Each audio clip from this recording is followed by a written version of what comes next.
Salut le gazier. Aujourd'hui on se retrouve dans une nouvelle vidéo. Comme tu peux voir, je suis toujours dans les mêmes habits que la dernière fois parce que je l'ai fait à la continuité de la dernière que tu as dû voir. D'ailleurs, si tu ne l'as pas vu, je t'invite à cliquer sur la fiche qui doit être là ou là. Aujourd'hui, on se retrouve dans cette vidéo-là pour parler réglage de rabot. Donc comment on règle un rabot bois ou comment on règle un rabot, on va dire, acier, métal. Donc on ne règle pas de la même manière. Pour simplifier la chose, j'ai pris un rabot bois qui datait de la fin du 19e siècle, de la seconde partie du 19e, et un autre rabot acier que maintenant on trouve régulièrement partout. Donc on commence par prendre un rabot en bois, et particulièrement le fer et le contrefer. Donc là, qu'on soit d'une manière 19e ou d'une manière moderne, on fonctionne de la même manière. C'est-à-dire qu'on a un contrefer et un fer qui sont solidaires, qui font une seule et même partie. Donc, pour bien régler ce contrefer là, ici au 19e on avait une petite molette qu'on utilisait, une petite pointe pour régler, pour faire avancer ou reculer cette partie là, ce qu'on appelle le contrefer. Ce qui te permettait ici d'avoir un découvert, ce qu'on appelle, donc c'est la partie du fer, qui coupe, c'est la partie de fer que tu vois ici, entre ce point là et ce point là qui est découvert, ce qu'on appelle un découvert. Donc là, ici, je suis un découvert qui est bien trop grand. Pour le découvert, très clairement, c'est entre 5 dixièmes et 1 mm. Si tu mets trop de découvert, ton fer va pas couper. Par contre, si tu n'en mets pas assez, bah là aussi ça va pas couper. Donc c'est vraiment un réglage que tu vas apprendre au fur et à mesure. Dis-toi que c'est entre 5 dixièmes et 1 mm.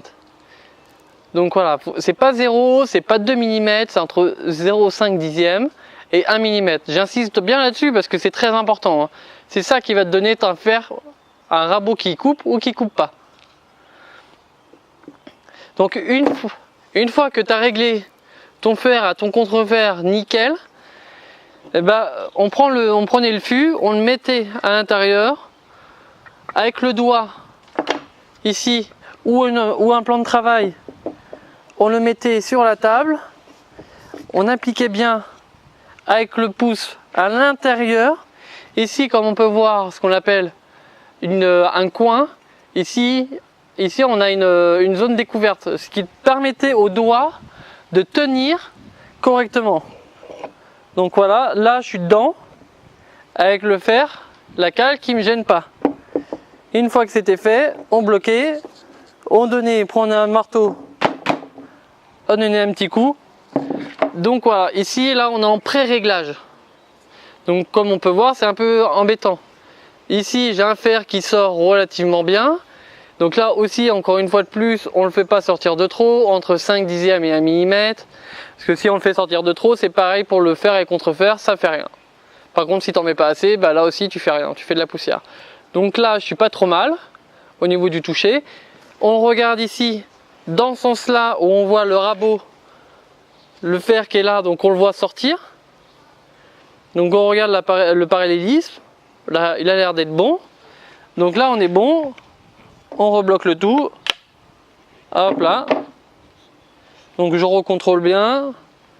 Si le fer il est légèrement à droite ou à gauche, je prends mon rabot, je le tiens par ici et je regarde et je fais comme ça et je regarde encore une fois. Hop là, et là ça me permet de le régler. Là on est bon. Ah, et ici tu as un fer réglé. Donc là désolé, hein, j'ai pas encore d'atelier donc je peux pas l'essayer. J'ai pas de pièces de bois, mais... Et là logiquement tu essayes. Et s'il fonctionne pas, tu dois rentrer un peu plus de fer. S'il faut rentrer un peu plus de fer, tu prends ton marteau et tu tapes là un peu. Tac, ça fait rentrer ton fer, avancer ton fer. Tac. Hop là. Donc là on est bon. Hop, et on recommence. Si tu as trop sorti, eh ben faut taper à l'arrière pour le faire remonter. Avec la vibration, ton fer il remonte. Voilà. Donc là, moi je sors plus rien, j'ai trop remonté. Donc on va passer au deuxième rabot, le rabot acier. Toi tu dois sûrement avoir celui-là aujourd'hui. Bon, je pense, après ça tu es aussi au bois, tu me le diras dans les commentaires. Donc ici on a un rabot où là tout est en acier. le fer, sauf les poignées de réglage et tout ça, ça c'est en plastique. Mais enfin bon, tout ce qui est semelle, fer contre fer et la clé, c'est en acier. Donc voilà, donc ici on a un fer et contre-fer. D'ailleurs que je vois que j'ai mal réglé, mais enfin bon bref, c'est pas très grave. Donc là c'est le même principe que la dernière fois, mais par contre, contrairement à l'ancien,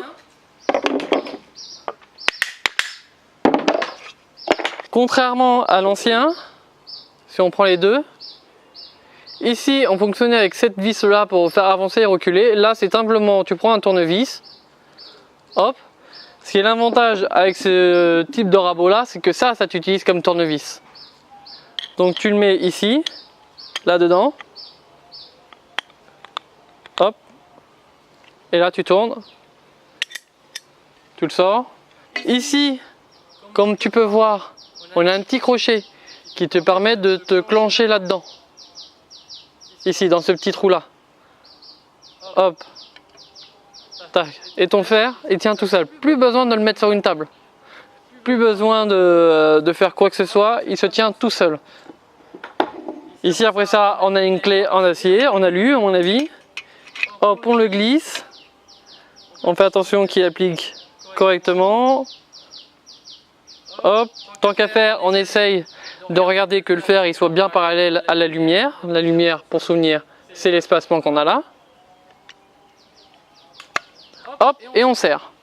Donc là, voilà, là on a un fer en place, mais non réglé. Donc pour le régler, c'est de la même manière.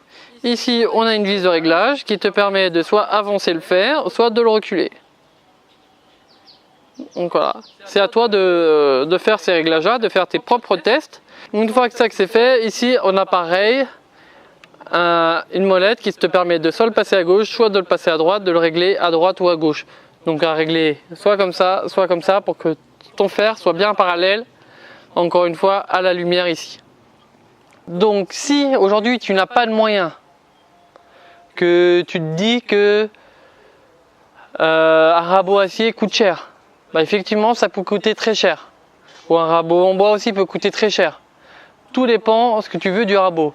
Moi aujourd'hui je te conseille pas un rabot qu'il faut sortir 200 € pour acheter un rabot. Un rabot entre 20 €, je vous jure que là ça sera dans les brocantes. Mais en moins de 100 €, tu arriverais à t'en sortir avec un bon rabot. Ici, donc là je sais pas encore trop le prix, mais je vais te l'afficher ici. Donc pour ce type de rabot là, je vais t'afficher le prix là pour te donner une ordre d'idée. Que tu vas voir qui est inférieur à 100 €. Un petit Stanley, donc réputé généralement pour une bonne facture, malgré que là c'est un acier moderne. Ce petit rabot là, effectivement, pour les passionnés, comment dirais-je, pas pour les passionnés, mais pour ceux qui désirent travailler avec des vieux outils, ça en brocante, moi je me suis tiré pour 10 rabots, une varlope, une dizaine de fers, 70 ciseaux, pour simplement 70 €. Donc on peut très bien voir, on peut faire des très bonnes affaires avec des très bons aciers sur les brocantes. On a pour moins cher d'outils, mais par contre c'est plus embêtant à régler dans les premiers temps. Donc moi je te conseille spécialement un type de rabot comme celui-ci, qu'aujourd'hui tu auras tous les réglages à proximité et qui permettra de faire le job comme on dit. Bon, allez, à la prochaine les gaziers.